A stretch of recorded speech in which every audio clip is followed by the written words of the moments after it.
Donc, pour créer déjà une base de données, on doit ajouter une classe Java. Donc, new, Java class. Je vais donner un nom, par exemple, stagiaire DB. Et sa classe, c'est SQLite Open Helper. Voilà. Donc, c'est SQLite Open Helper. OK. Donc, ici, il nous recommande, ou bien il nous demande de générer les méthodes, de redéfinir les méthodes. Voilà. Donc, au minimum, on doit redéfinir on create et on upgrade. On create, c'est la méthode qui s'exécute lors de la création de notre base de données. Donc, elle doit contenir le code de création des tables. On upgrade, c'est la méthode qui s'exécute une fois que je veux passer à une version ultérieure. Ici, je dois également ajouter un constructeur. Donc, le minimum que je puisse faire, c'est d'ajouter un constructeur, stagiaire, voilà, avec tout simplement le contexte comme paramètre. Par exemple, c'était X, que je vais passer, d'accord, à la classe mère. Et c'est tout. Donc, pour qu'il... Donc, le contexte, virgule, je dois lui donner également le nom de la base de données. Les bonnes manières, donc je dois créer, donc il vaut mieux créer notre, c'est-à-dire notre champ qui va contenir le nom de la base de données comme étant un champ statique, une constante statique, donc c'est public statique, final. String, donc je vais donner le nom DB qui est égal par exemple à stagiaire.db. Par exemple, vous pouvez choisir le nom que vous voulez. Je vais faire de même pour la version, donc public statique final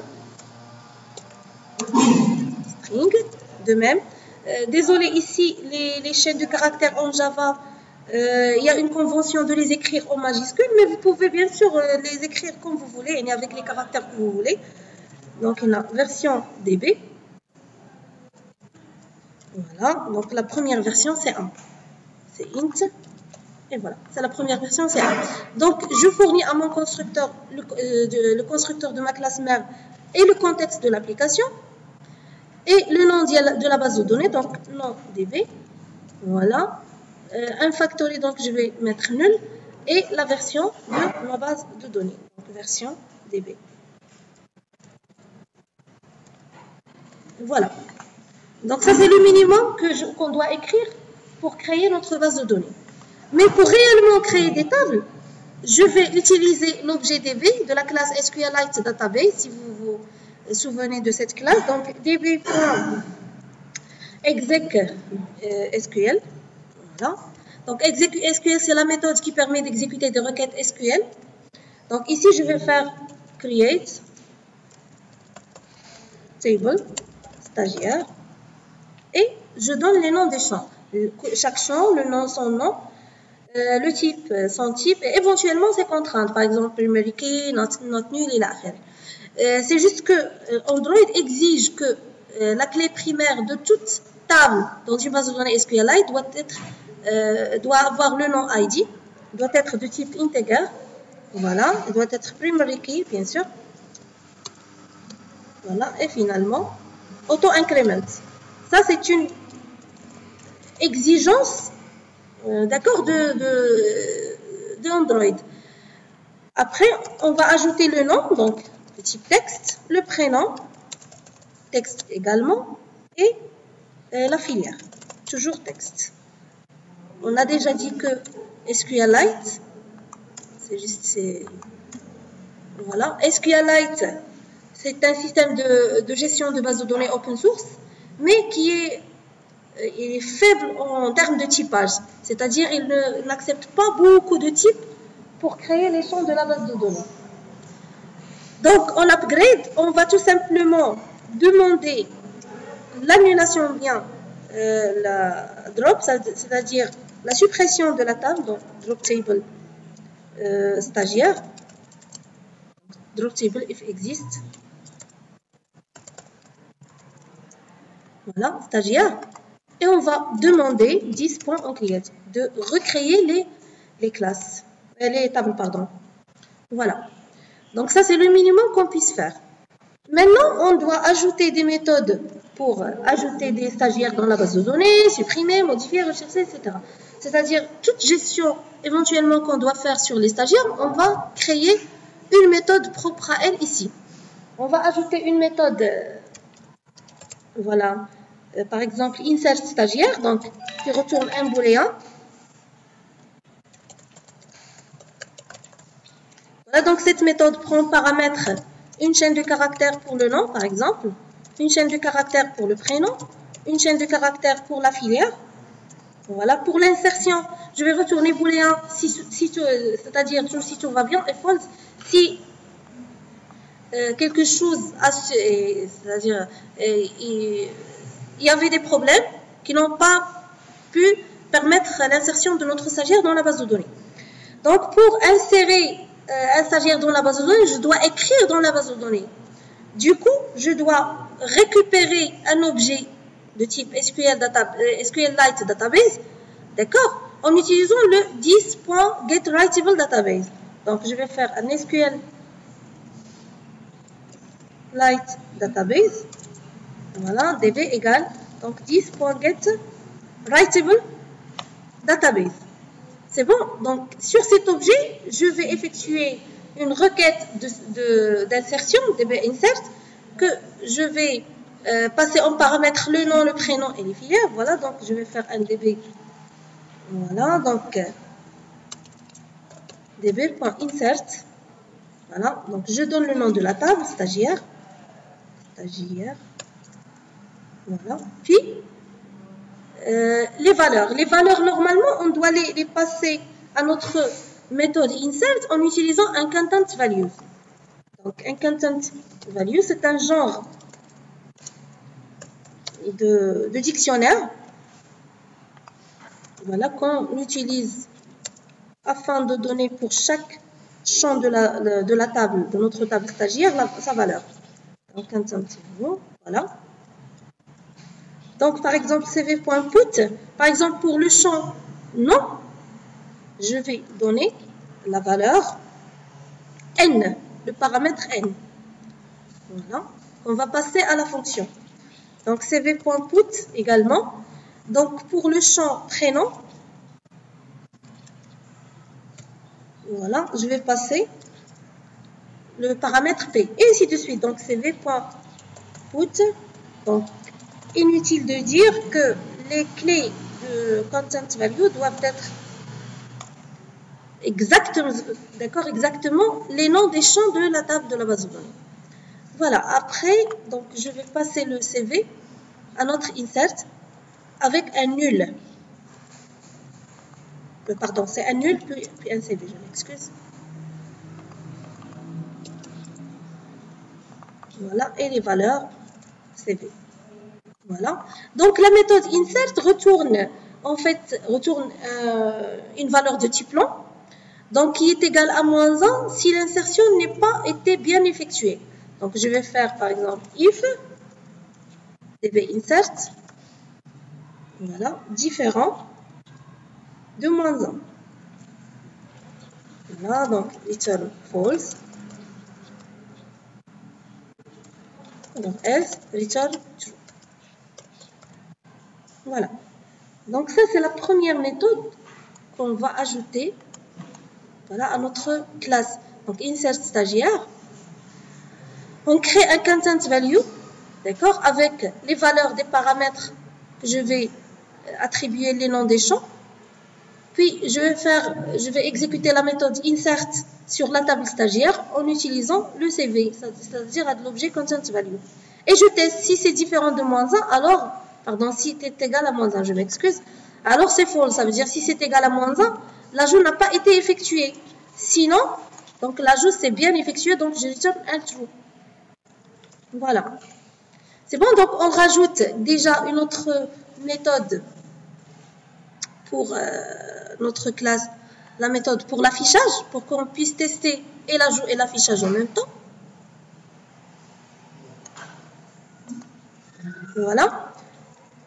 Donc un public, donc je retourne un array list de valeurs.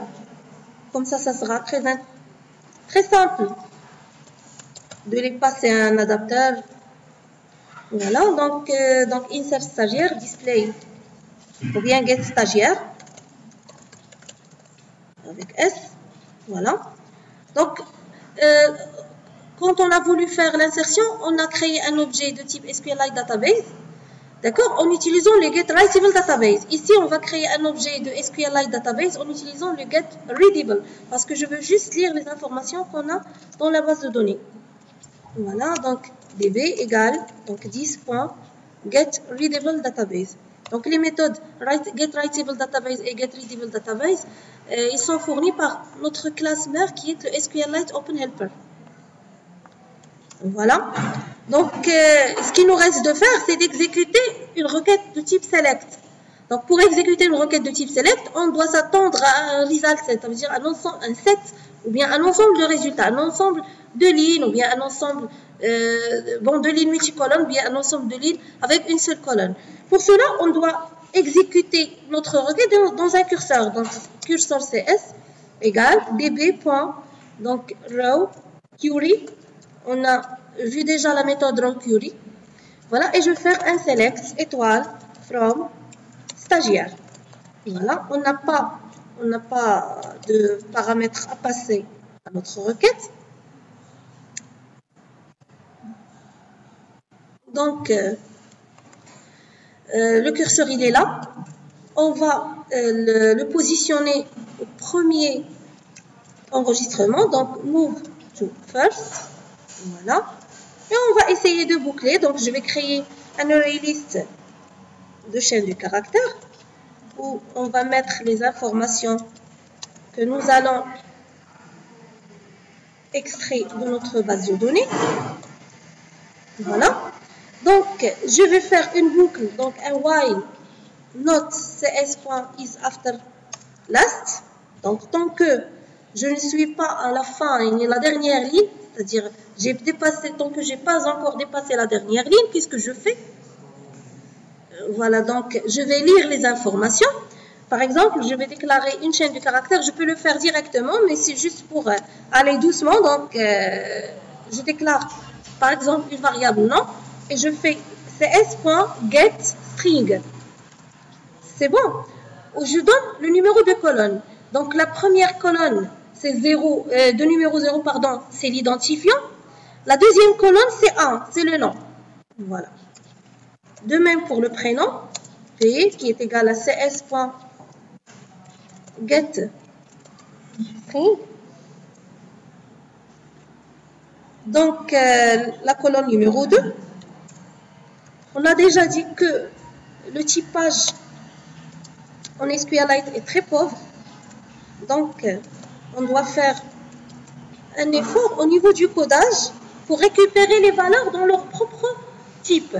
Donc, si nous avions une valeur, par exemple, de type datetime, donc pour le SQLite, c'est juste une chaîne de caractères, mais je peux la récupérer en utilisant getDate, par exemple, il y a getInt, getLong, getDouble, etc.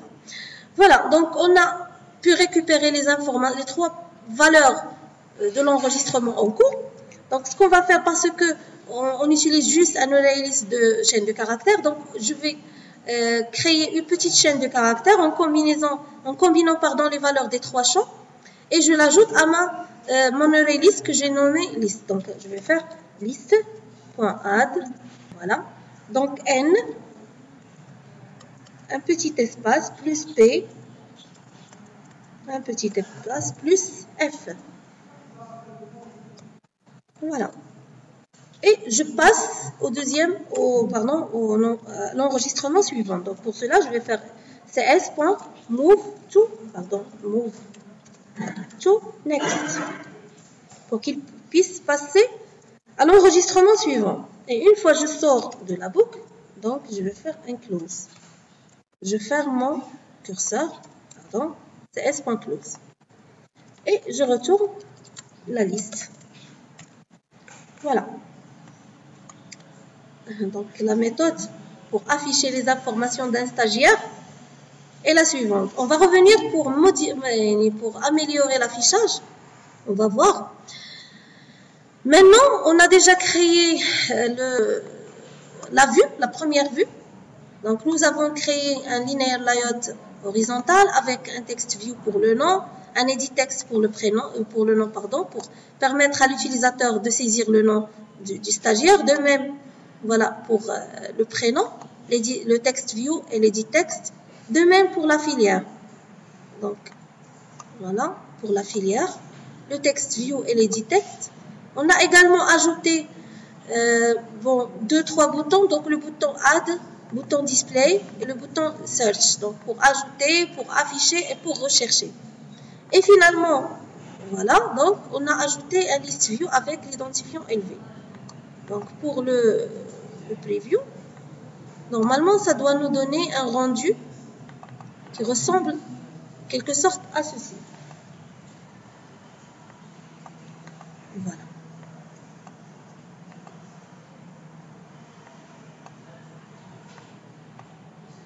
Voilà, donc normalement, je dois avoir un rendu comme cela. Ce qui reste à faire, c'est le code événementiel, c'est-à-dire la classe main activity ou même notre propre contrôleur. Donc pour cela, déjà je dois instancer ma classe stagiaire DB. Voilà. DB, par exemple. Donc,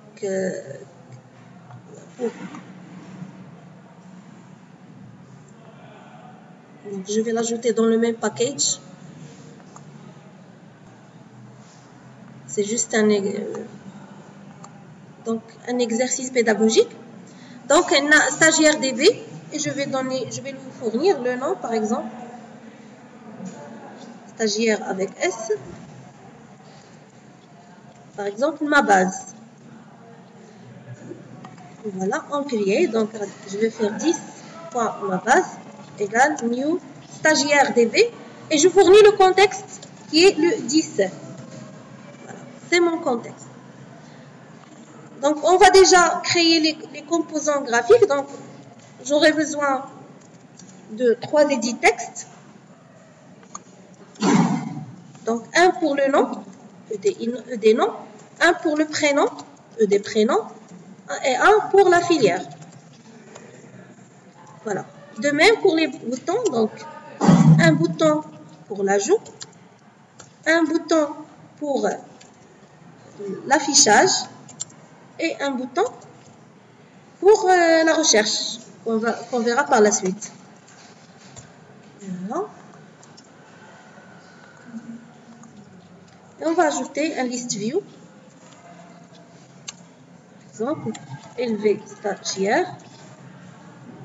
Et voilà. Donc, au niveau du code, au niveau de la méthode onCreate, donc je vais relier les composants graphiques de ma classe, voilà, aux composants graphiques de la vue. Donc, ED nom égale, donc c'est un edit text. Je casse find view by ID, donc c'est r.id. Donc, c'est le ED nom. Donc, de même, pour le prénom, voilà. Donc, c'est ED prénom. De même pour la filière, et ainsi de suite.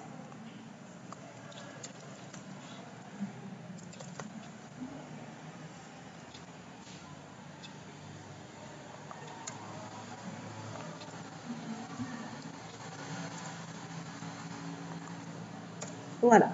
Donc, de même pour list view, donc élevé stagiaire égale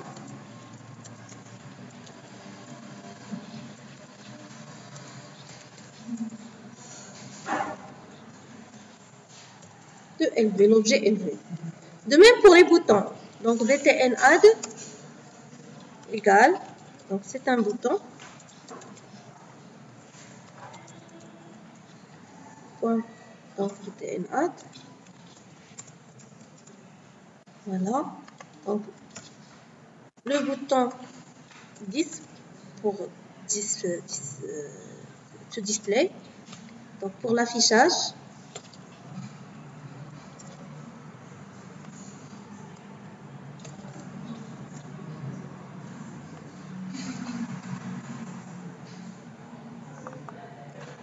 voilà. Donc, pour gérer les écouteurs sur les boutons, puisqu'on a 3 boutons et ça risque d'accord, d'augmenter en plus, c'est-à-dire on va ajouter le bouton pour la suppression, pour la modification, etc. Donc je vais faire de sorte que ma classe serait l'écouteur sur les événements de clic. Donc pour cela, je vais faire un implement. Donc j'implémente la méthode, donc view onClick, voilà, et le compilateur va me demander de voilà, d'implémenter la méthode onClick. Voilà, ok. Donc dans cette méthode, on va gérer les clics sur les 3 boutons qu'on a déjà. Donc on va commencer par les 2 premiers boutons, c'est-à-dire l'ajout et l'affichage. Donc pour cela, je vais faire un switch. Donc c'est v.getID. V, c'est-à-dire le paramètre V. Donc on clique sur sur un composant graphique, un widget. Donc v.getID. Si l'identifiant de ce composant est r.id.btnadd,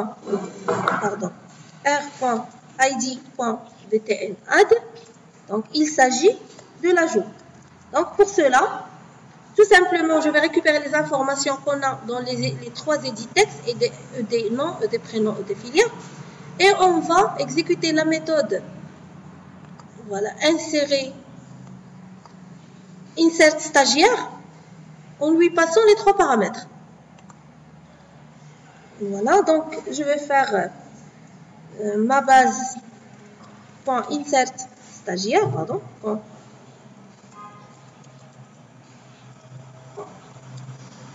Insert stagiaire, je donne ed nom .get text, voilà, .toString.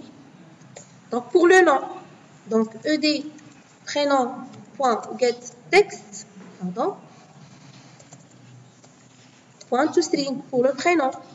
Et finalement ed filière .get text .toString.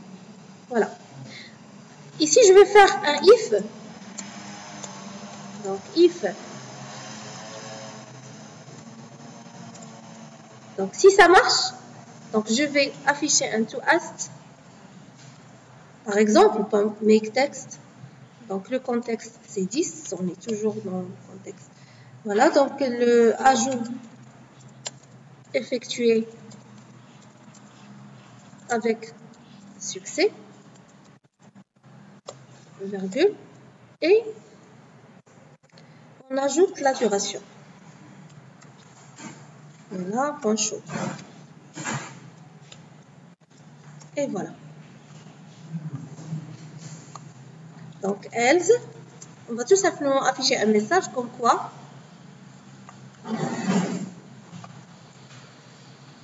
voilà, donc une erreur est survenue ou bien le stagiaire n'a pas été ajouté à la base de données. Donc ça c'est pour le premier bouton. Donc un break et la deuxième rubrique. Donc case r.id. Donc btn display. Donc pour afficher les informations, tout simplement je vais créer un adapteur de type arrayAdapter parce que notre méthode getStagiaire il retourne un ArrayList de chaîne de caractères. Donc je vais faire un arrayAdapter de type chaîne de caractères toujours. Voilà, donc je le nomme adapter par exemple égale new arrayAdapter. Là c'est assez simple. Donc je passe en paramètre le contexte de l'application. Je passe également en paramètre un parmi les layouts que je veux utiliser pour l'affichage. Donc on va se contenter d'un des layouts déjà prédéfinis, d'accord, dans l'Android SDK. Android.r.layout. Voilà. Point. Donc je vais prendre un simple list item. Parce que j'ai tout simplement une liste simple. Chaque élément est composé d'une seule valeur. Voilà. Et je passe également la liste. les valeurs. Donc, la liste dit, c'est le résultat de l'exécution. Voilà, dans notre méthode. Je vais faire comme ça pour qu'on puisse bien visualiser les paramètres de l'adapteur. Donc, cette liste, c'est le résultat de la méthode. Voilà, liste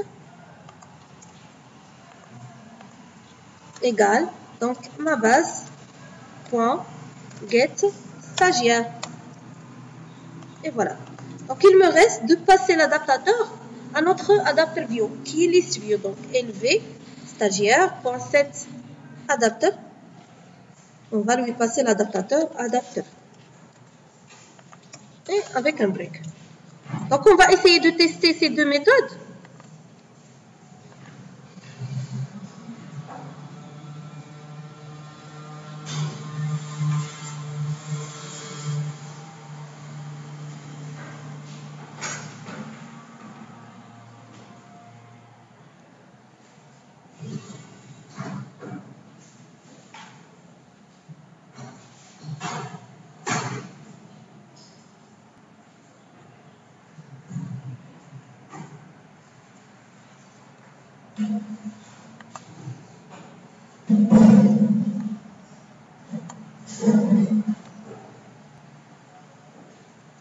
Voilà, donc on va tester par exemple Alami.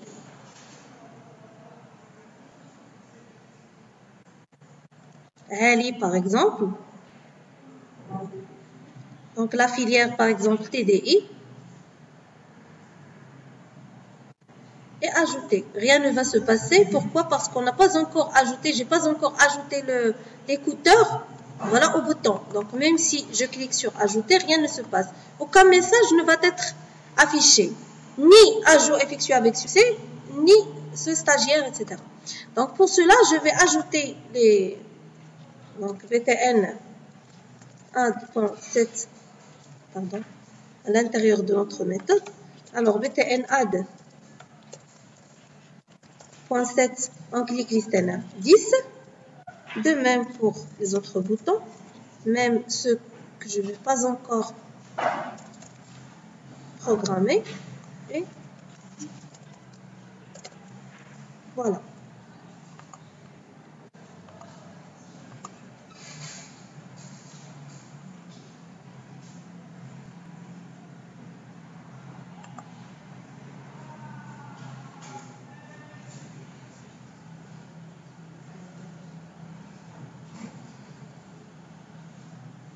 Voilà, donc.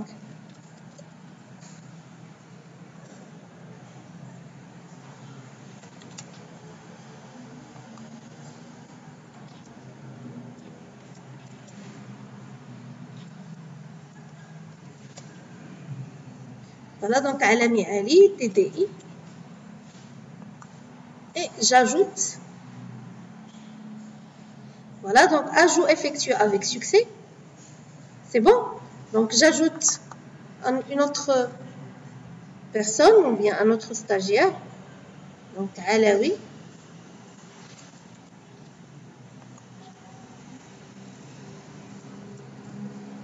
Par exemple, Safa.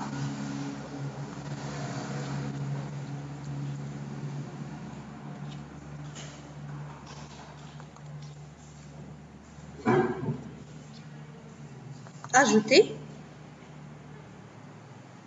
Voilà, ajout effectué avec succès. Donc on va tester la méthode affichée. Voilà, donc Alami Ali TDI, Alawi Safa TFI. C'est bon, donc c'est bien pour cette première, ce premier test ou bien cette première version, voilà, de la classe événementielle.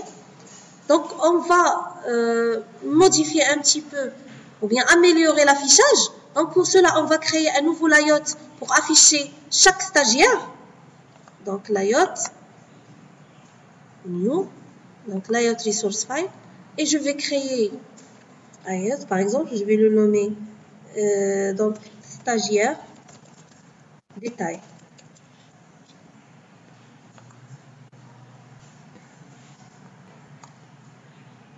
Voilà. Donc, pour faire simple, on va faire linéaire layout. Voilà. Et c'est nous qui décide en fait sur la manière dont on veut afficher nos informations. Donc, on peut afficher le nom et le prénom d'une manière horizontale, la filière en dessous, etc. Donc, moi, je préfère d'afficher le nom en dessus du prénom, le tout en dessus de la filière. Par exemple, donc, je vais faire un texte view. Voilà, donc l'identifiant, donc c'est TV pour le nom. Voilà, donc les dimensions.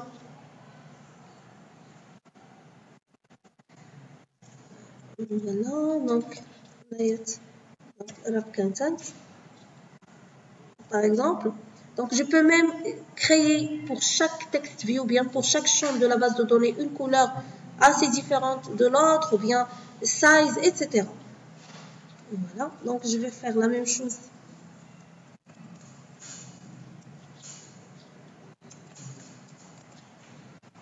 Donc TV prénom et TV filière. Donc pour le preview,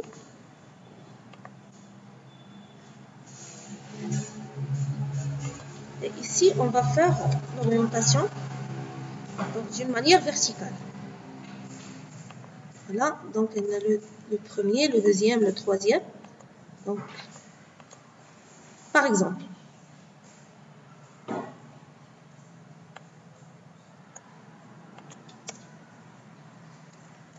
Voilà, par exemple. Donc, on doit modifier dans la classe stagiaire DB pour que notre méthode getStagiaire ne retourne pas un array list de chaîne de caractères. Il doit retourner un array list d'HTable, voilà, de chaîne de caractères. Parce que chaque case de notre array list doit avoir 3 champs. Voilà, pour chaque champ, on doit avoir une valeur. Là, donc une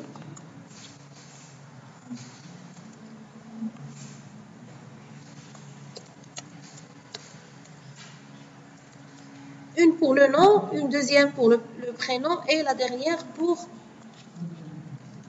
la filière. Donc pour cela, on va créer un HTML déjà.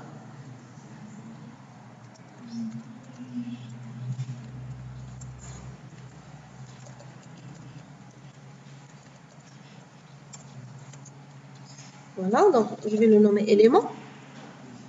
Voilà, et ici, je vais tout simplement élément égal new HTML, voilà, deux chaînes de caractères. Voilà. Et je vais faire élément.put. Donc, non.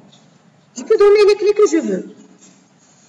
D'accord? Donc, je vais laisser les valeurs des clés, je vais laisser les mêmes que les valeurs des champs de la base de données. Donc, nom, prénom, filière. Mais vous pouvez donner vous pouvez nommer les clés comme vous voulez. Voilà, pour le prénom et pour la filière.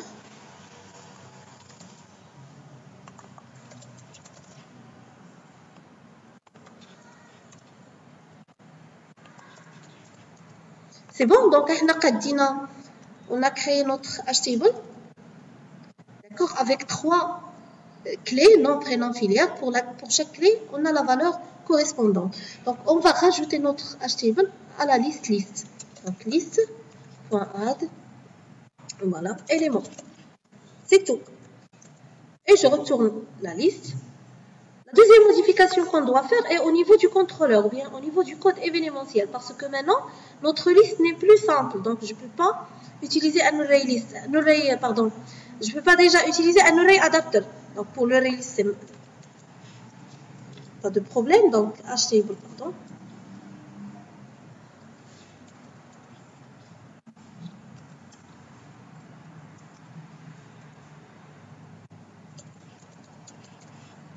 Voilà. Et maintenant, on doit créer, par exemple, un simple adapter. Voilà. Donc, new simple adapter.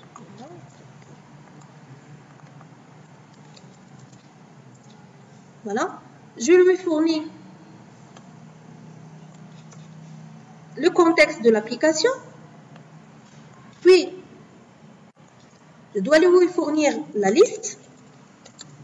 Puis, je lui fournis dans new simple adapter.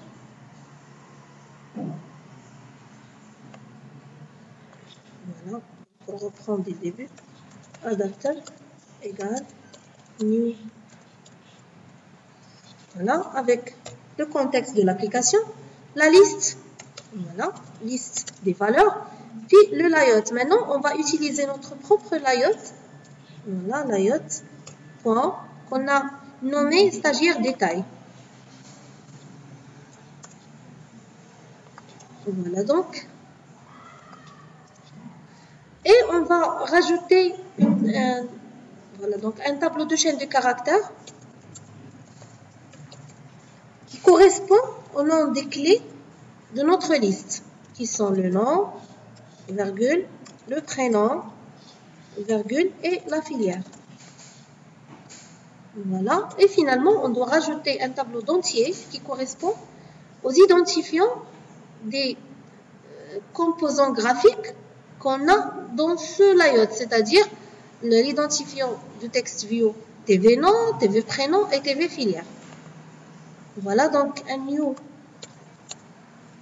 int. Voilà donc r.id.tv nom. Voilà. r.id.tv prénom. Et finalement r.id.tv filière. Et le tour est joué. Donc normalement, si on exécute, on doit avoir un affichage qui est beaucoup meilleur.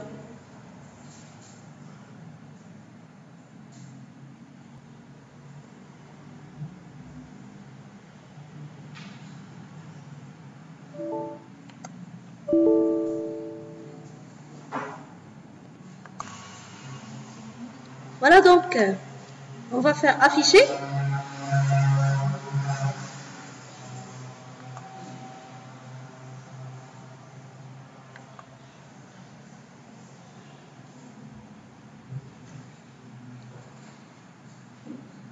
Oui, j'ai oublié de faire le LV stagiaire.set adapter. Je n'ai pas passé l'adaptateur à la vue adapter.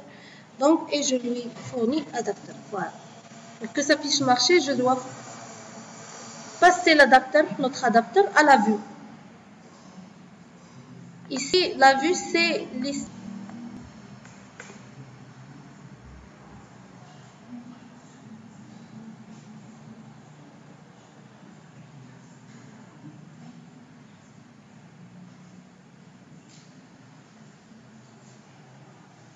Voilà, donc afficher. Voilà. Donc, ça nous affiche chaque champ, chaque valeur, d'accord, dans une ligne. Donc, je peux jouer sur les couleurs, je peux jouer sur les sizes. Donc, je peux faire comme je veux. Voilà donc pour la première partie de cet atelier.